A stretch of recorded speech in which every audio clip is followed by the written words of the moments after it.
Bienvenidos, bienvenidas. Continuamos estudiando el libro de los Salmos. El día de hoy vamos a ver el Salmo 6. Si tienen sus Biblias, Salmo 6. Este salmo es una oración pidiendo misericordia en tiempo de prueba. Dice el título: al músico principal en Nejinot sobre Seminit, Salmo de David. Este es otro salmo escrito por el rey David. Este salmo es uno de los salmos penitenciales que llamamos, o que denotan tristeza debido al pecado y la mala influencia del mundo en la vida de los creyentes y en la vida de cada uno de nosotros. La gente que no cree en Dios, en momentos de angustia y dolor, levantan su voz muchas veces para reclamar a Dios, no para pedir misericordia a Dios. Por lo que vemos aquí es que la calamidad que a veces azota nuestra vida, golpea el hogar donde vivimos, un problema económico, una enfermedad o una pandemia como la que estamos viviendo ahora, muchas veces nosotros resentimos de estas cosas y creemos que Dios está contra de nosotros. Y podemos hacer preguntas como estas: ¿por qué no evitaste que me contagiara con el coronavirus? ¿Por qué no evitaste que mi hijo se involucrara en las drogas? ¿Por qué no evitaste que mi esposo me fuese infiel? ¿O por qué no evitaste esta quiebra económica? ¿O que mi jefe me despidiera del trabajo? Y siempre hacemos ese tipo de preguntas a Dios en momentos de angustia, dolor o dificultad. Pero nosotros, los hombres y mujeres que tienen una relación personal con Dios, se apresuran en cambio a clamarlo y buscarlo cuando han caído en pecado, cuando están en una situación difíciles.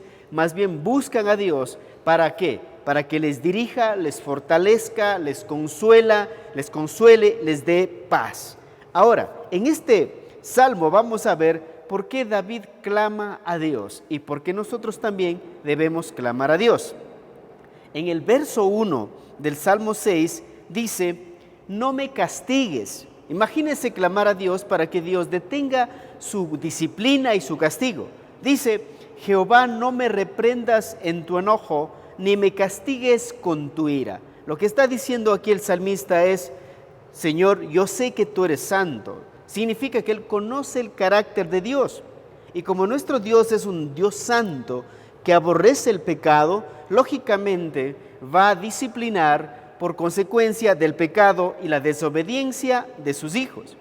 Dice la Biblia que la ira de Dios se revela desde el cielo contra toda impiedad e injusticia. La impiedad y la injusticia es todo aquello que destruye al ser humano, las relaciones, las finanzas, la salud, etc. Porque tomamos decisiones en función de lo que sentimos o deseamos, pero no en función de la voluntad de Dios. Pero algunos de nosotros queremos nada más conocer la gracia y el amor de Dios. Y por eso decimos: Dios es bueno, no me va a pasar nada. Pero no debemos olvidar el carácter de Dios, un Dios santo, un Dios justo, un Dios que aborrece el pecado. Y aquí David dice: Jehová, no me reprendas en tu enojo, ni me castigues con tu ira. Muy pocas personas hablan de la ira de Dios, de qué es la ira de Dios. Es difícil de expresar, pero no podemos pasar por alto el estudio de la ira de Dios, y mucho más cuando conocemos, cuando su palabra nos advierte del furor y de la ira de Dios. ¿Conoces tú la ira de Dios? ¿Sabes lo que significa la ira de Dios? Y aquí dice: tu enojo ni me castigues con tu ira. O sea, David entendía ese atributo de Dios, esa esencia de Dios. David pertenecía a la nación de Israel. No solo pertenecía a la nación, sino Dios le había puesto por líder de la nación de Israel. Y por lo tanto, de él se demandaba mayor responsabilidad. Entonces, mientras David era del común de la gente, quizás usted dice: sí, yo no necesito conocer más de Dios. Pero mientras más va creciendo, más influencia tiene, una posición de liderazgo, dice: necesitas conocer más el carácter de Dios. Israel había sido escogido por Dios para tener una relación especial que se obtendría y fructificaría y mantendría siempre que guardara la ley de Dios, siempre que obedeciera, siempre que se dejara regir por los estatutos. de la palabra de Dios. Si eso no ocurría, ¿qué pasaba? Lógicamente, cuando tú violas un límite, un lindero, una frontera, hay consecuencias. Entonces la palabra de Dios era la regla que debía guiar a la nación de Israel. Pero cada vez que ellos rompían esa regla, violaban esa regla, se apartaban de esa regla, pagaban las consecuencias. Y entonces ahí la ira de Dios se hacía evidente. Cualquier desobediencia a la ley de Dios provocaría la ira de Dios porque quebrantaba la relación con Él. Es como decir, hay un pacto de matrimonio y el momento que se rompe ese pacto, lógicamente hay consecuencias, hay ira, hay tristeza, hay peleas, llega incluso al mismo divorcio. Números 16 nos habla de la rebelión de Coré, Datán y Abraham. Dios desencadenó su ira debido al pecado de estos hombres. Entonces nosotros tenemos que entender en este verso 1 del cual David está hablando, dice, Señor, entiendo que la ira viene porque hemos desobedecido a tu palabra, te hemos dado la espalda. ¿Qué tenía en mente el apóstol Pablo cuando escribió sobre la ira de Dios en Romanos capítulo 1, verso 18? Dice que la ira de Dios se revela contra toda impiedad e injusticia. Tenía en mente el alcoholismo, la drogadicción, el homosexualismo, el lesbianismo, etc. La infidelidad, la ira, los chismes, porque él hace una lista de todo ese tipo de conductas del ser humano que destruyen al mismo ser humano y dice, la ira de Dios se revela contra todas aquellas cosas. David y Pablo nos están diciendo que hay un orden moral en este mundo y ese orden moral viene de la palabra de Dios. Los 10 mandamientos, dice no matarás, no robarás, también dice que no debemos desear las cosas del prójimo, etc. Porque si violamos, tarde o temprano pagamos las consecuencias. Si usted quebranta la ley de la agricultura, la cosecha se pierde.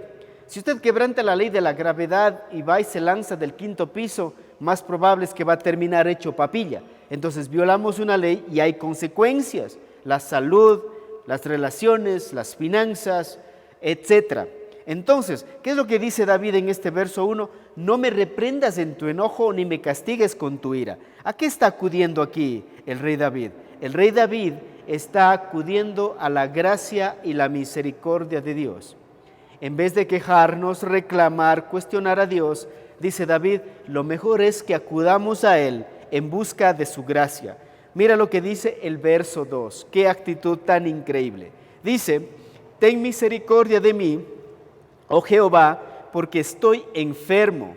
Sáname, oh Jehová, porque mis huesos se estremecen. ¿Qué es lo que hace David en este verso? Acude a la misericordia de Dios porque está enfermo. La enfermedad le había abatido tanto que su jactancia, su orgullo han sido devastados completamente. Se sentía marchitado y sin fuerzas, porque eso es lo que nos hace la enfermedad. Este cuerpo, como dice Pablo, cada día se deteriora. Una enfermedad, un virus como el que ahora estamos experimentando, nos derrumba, nos bota en la cama, nos lleva a las salas de UCI, de emergencias, en un hospital. Y David siente que su cuerpo realmente ya no responde debido a la magnitud de la enfermedad y dice, ten misericordia porque estoy ¿qué? Enfermo. Él presenta su enfermedad y dice, Señor, estoy débil. Cuando habla aquí dice de los huesos, que hasta sus huesos, su ser mismo, las columnas del edificio humano estaban derribados. Significa que estaba probablemente acostado en su cama sin poder caminar. Y para huir y escapar de la ira de Dios, no ven ningún medio humano, no ven ni a los doctores, ni a los místicos, ni a los religiosos, sino se acerca a Dios. Y no trata de justificarse como lo hizo Adán cuando dijo, la mujer que me diste me hizo pecar, sino él dice, Señor, sáname por favor. Dice, ten misericordia de mí y sáname por ti mismo. Ahora definamos la palabra misericordia. La palabra misericordia viene del hebreo jased, que significa bondad, amor constante, gracia, misericordia, fidelidad, devoción. Este vocábulo se usa 240 veces en el Antiguo Testamento, con particular frecuencia en los Salmos, hablando de la misericordia o gesed. Al acudir a Dios y presentarse delante de Él, El argumento más poderoso que David usa en medio de su debilidad no es su justicia, no es su posición de rey, no es su reclamo. ¿Qué es lo que presenta delante de Dios? Su debilidad, su dolor y su dependencia, acudiendo a la gracia de Dios. Entonces, nuestro mejor argumento en la presencia de Dios ante una crisis, una enfermedad o cualquier cosa es la gracia de Dios. El mendigo muestra sus llagas, su pobreza y su vergüenza para ser movido a compasión por Dios, por las personas. Porque la Biblia dice que Dios resiste a los soberbios y da gracia a los humildes. Entonces, cuando usted también se sienta abatido por la enfermedad, el problema financiero, el problema con los hijos o cualquier otra situación, acudamos como argumento frente a Dios con su gracia y su misericordia hacia nosotros. Verso 3 dice: mi alma también está muy turbada, y tú, Jehová, ¿hasta cuándo? Aquí esta pregunta, ¿hasta cuándo?, es la que nosotros también nos hacemos. ¿Hasta cuándo durará esta crisis sanitaria? ¿Hasta cuándo estaré sin empleo? ¿Hasta cuándo mi esposo seguirá siendo violento? ¿Hasta cuándo mis hijos seguirán en las drogas? ¿Hasta cuándo esta sociedad seguirá siendo corrupta, inmoral y perversa? ¿Hasta cuándo? Pero aquí dice que su alma está turbada, significa que sus emociones, significa que estaba angustiado, deprimido, con tristeza, con miedo. Todo eso le estaba realmente lastimando en el interior del rey David. Y dice: ¿hasta cuándo? ¿hasta cuándo? Es la frase de muchos de nosotros. Y David se identifica con nosotros. Entonces también podemos decir al Señor con una manera humilde y acudiendo a su gracia: ¿hasta cuándo, Señor? Y Él probablemente nos dará la respuesta. Dios conoce el tiempo conveniente para nuestra humillación y nuestra exaltación. Quizás este es el tiempo de reconocer que Él es Dios si queremos ser exaltados. Los israelitas permanecieron 490 años bajo el dominio de los egipcios. José estuvo 3 años en la cárcel. Los judíos permanecieron 70 años en Babilonia. Dios no llega tarde, aunque nosotros nos tardamos en arrepentirnos, en buscar su amor, su gracia y su misericordia. Él siempre llega a tiempo. Ni José ni los israelitas dirían que Dios llegó tarde. Llegó en el momento preciso para liberarlos y exaltarlos. Observemos que hasta aquí David ha invocado el nombre de Jehová como 5 veces, porque sabe que es el único quien puede salvar su alma, corregir su destino y librarle de la enfermedad. Es Dios, mis queridos, mis queridas. Verso 4, ¿qué es lo que dice? Vuélvete, oh Jehová, libra mi alma, sálvame por tu misericordia.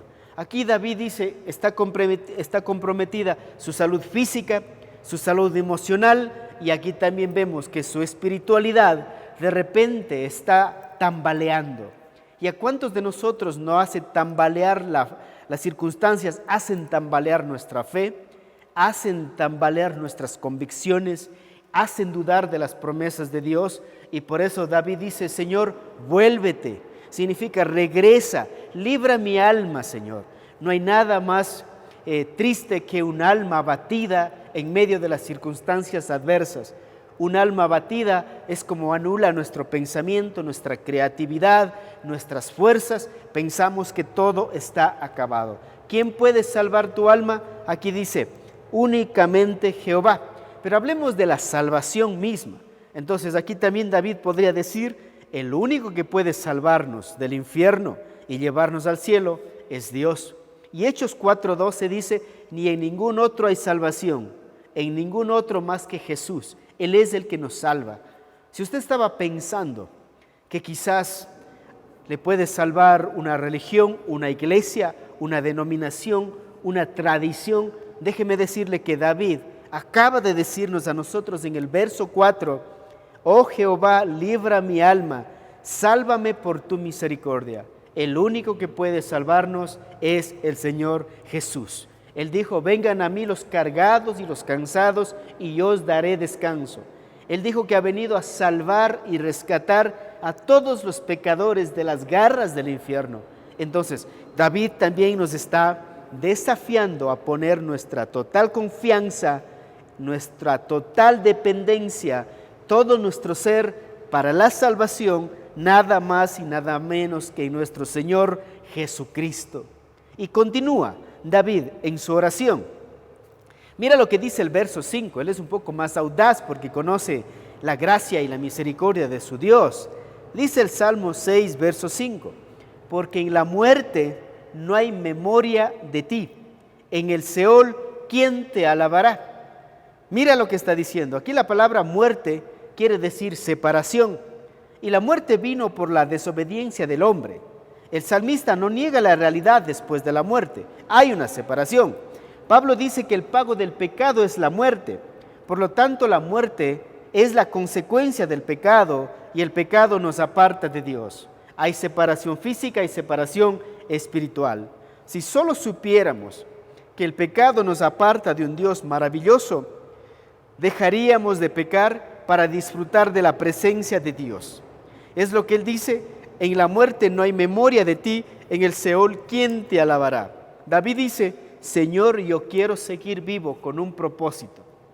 Él no quiere seguir vivo para ser únicamente exitoso, seguir siendo el rey, seguir siendo el que conquista las naciones, el que toma las decisiones. Dice, yo quiero vivir para alabarte, Señor. Porque cuando estoy muerto, ¿cómo te voy a alabar? ¿Cómo te voy a exaltar? Entonces David aquí está diciendo, Señor, yo quiero adorarte, yo quiero alabarte, yo quiero exaltarte, por eso quiero estar vivo. Muchas veces la pregunta que tenemos que hacernos es, ¿por qué quiero continuar vivo, existiendo? ¿Por qué quiero seguir en este planeta? ¿Por qué quiero seguir en este mundo? ¿Cuál es la razón por la que quieres un segundo más de vida, un minuto más de vida, un día más de vida, una semana más de vida, un mes más de vida? ¿Cuál es la razón? Encuentra el por qué quieres estar vivo. Y aquí David claramente dice, en el Seol, ¿quién te alabará, Señor? Si me muero, o sea, ¿quién te va a alabar? ¿Qué es lo que está diciendo David? La muerte es real, pero mientras esté vivo, quiero seguirte alabando, Señor. ¿Por qué quiere estar vivo usted? Versos 6 al 7. ¿Qué más sigue mostrándonos David a través de este salmo? A Dios y a nosotros. Dice, me he consumido a fuerza de gemir, dice el verso 6. Todas las noches inundo de llanto mi lecho, riego mi cama con mis lágrimas, mis ojos están gastados de sufrir, se ha envejecido a causa de todos mis angustiadores. ¿Qué es lo que vemos aquí? David no tiene miedo a decir que llora, que está angustiado, que está totalmente desgastado, que está envejecido y está realmente, como diríamos nosotros, caído emocionalmente. Y cuando uno está derrumbado emocionalmente, parece que pierde todo sentido en la vida, parece que pierde toda la dirección en la vida. Y David estaba, dice, consumido a fuerza de gemir. Lloraba como un niño, había lágrimas en su almohada era testigo de su llanto, de su sufrimiento. Dice, mis ojos están desgastados de sufrir. ¿Cuántas lágrimas ha derramado? Porque probablemente estaba enfermo, porque él dijo, sáname, levántame, restáurame. Y él dice aquí, Señor, esta es mi realidad. Esta es mi realidad. Ha llorado tanto y ha entendido la consecuencia del pecado, la consecuencia de la debilidad. Ha sido tan abrumadora que ha perdido la visión, porque dice, mis ojos están gastados de sufrir, se han envejecido a causa de todos mis angustiadores. Mira, David ha llegado a perder la visión, porque cuando los ojos lloran y lloran, perdemos la visión físicamente, pero también podemos perder la visión de la vida. Aquí lo que estamos viendo es que dice, a causa de todos mis angustiadores. No era un angustiador, no eran dos angustiadores, no eran tres, dice, a causa de todos mis angustiadores. Yo no sé qué cosas te están angustiando ahora mismo, que te tienen incluso en la situación en la que estaba viviendo David, consumido a causa de llorar, de angustiarse, de deprimirse, del miedo, etc. Pero nosotros también tenemos que entender que cuando estamos en situaciones como estas, hay alguien que nos puede entender el dolor que hemos vivido. Y el hombre que puede entender nuestro dolor y situación según este verso 6 del Salmo 6, es el rey David, porque él experimentó este dolor. Pero también tenemos otra persona que puede compadecerse de nuestro dolor y sufrimiento de la misma manera. Jesús puede entender el dolor de este salmista, ya que él experimentó todas también las angustias y el dolor en el huerto del Getsemaní. Jesús incluso experimentó el silencio de Dios, experimentó la soledad, la depresión, la angustia, experimentó la angustia que le causaron los que le abandonaron, los que le traicionaron, pero también los que le torturaron, los que le bofetearon, los que le hicieron cargar a la cruz hasta el Gólgota, los que le pusieron las coronas de espinas. Entonces él también experimentó la angustia que quizás usted y yo estamos experimentando ahora mismo. Por eso la Biblia dice que tenemos un sumo sacerdote que se compadece de todas nuestras debilidades y Él es fiel para librarnos y hacer superar toda esa situación que vivimos. ¿Cómo está tu vida ahora mismo? ¿Te identificas con el verso 6 del libro de Salmos 17 que dice: me han consumido mis fuerzas, todas las noches inundo mi lecho de llanto, riego mi cama con mis lágrimas, mis ojos están gastados de sufrir, se han envejecido a causa de todos mis angustiadores? ¿Cuáles son esos angustiadores? Sus situaciones difíciles que vive, desempleo, problemas, yo no sé, pero podemos llorar si es necesario, pero también podemos acudir a alguien que se compadece de nosotros, que es nuestro Señor Jesucristo. Versos 8 al 10, la respuesta de David a sus enemigos después de abrir su corazón a Dios. Dice: apartaos de mí todos los hacedores de iniquidad, porque Jehová ha oído la voz de mi lloro. Qué hermoso poder decir: el Señor ha escuchado la voz de mi llanto, de mi sufrimiento, de mi angustia y de mi miedo. Jehová ha oído mi ruego, dice el verso 9. Ha recibido Jehová mi oración. Interesante, ¿no? Que el David llega a entender y dice: el Señor ha escuchado, ha respondido mi oración. Y el verso 10 dice: se avergonzarán y se turbarán mucho todos mis enemigos, se volverán y serán avergonzados de repente. David dice: todos aquellos que han estado causándome dolor y sufrimiento serán avergonzados. No porque Él tiene el poder para humillarlos, no porque Él tiene el poder para expulsarlos, sino porque Dios tiene el poder para liberarlo a David de todos ellos y defenderle de la forma que lo está haciendo. El arrepentimiento, la búsqueda de Dios debe ser algo práctico. No basta lamentarse y alejarse del pecado y buscar de Dios únicamente, sino acercarnos de una manera práctica, viviendo para Dios de una manera práctica. Aunque sus enemigos no cambien, David ha cambiado, porque cuando ven la obra de Dios en su vida, dice que estos hombres serán avergonzados de repente y no podrán continuar dañando la vida de aquel que estaban angustiando. Dios nunca rechazará una oración hecha de esta manera. Una oración que está basada no en el yo te ordeno, yo declaro, yo te digo que hagas esto, Dios, sino en una oración que reconoce la santidad de Dios, el carácter de Dios, pero también que reconoce la debilidad del ser humano. Hoy en día muchas de nuestras oraciones parecen que estuviéramos dando órdenes a Dios y no dependiendo del Dios que puede hacer cosas grandiosas por nosotros. Una oración que ha sido meditada en el corazón de un hombre totalmente necesitado de Dios, que todos se arrepienten y lleguen al conocimiento del amor. Eso es lo que debemos buscar, llegar al conocimiento de Dios. Entonces, como conclusión de este Salmo 6, la oración es más que palabras. Se involucra la emoción, la necesidad, la situación, la angustia que uno está viviendo. Más que palabras. Y hay tipos de amistades. Aquí David muestra unos angustiadores, perseguidores. Digo que hay tres tipos de amistades en la vida, mis queridos, mis queridas. La amistad utilitaria, de esos amigos que están contigo hasta cuando eres útil. Útil para ayudarles en el trabajo, en las finanzas, etc. Eres útil, nada más. Pero cuando dejas de ser útil, esas amistades desaparecen. Hay otro tipo de amistad. Es la amistad de la diversión. Son tus amigos cuando hay farra, hay discoteca, hay baile, hay comidas, hay banquetes. Esos amigos que están para los paseos, para la borrachera, etc. Esos amigos también están allí solo hasta que dure la diversión. Entonces, ¿qué pasa después de la diversión?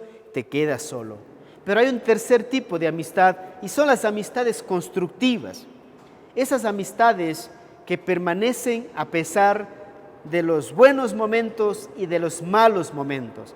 Son esos amigos que permanecen a nuestro lado, que lloran con nosotros y ríen con nosotros. Y por eso la Biblia nos manda claramente y dice, no erréis, las malas conversaciones corrompen las buenas costumbres y tenemos que aprender a identificar claramente a los amigos que quisiéramos estén cerca de nosotros. Resumiendo, hay amistades utilitarias, hay amistades de diversión y hay amistades constructivas. Como dijo el Salmo 1, bienaventurado el varón que no anduvo en consejo de malos, ni en silla de escarnecedores se ha sentado. Jehová está su delicia.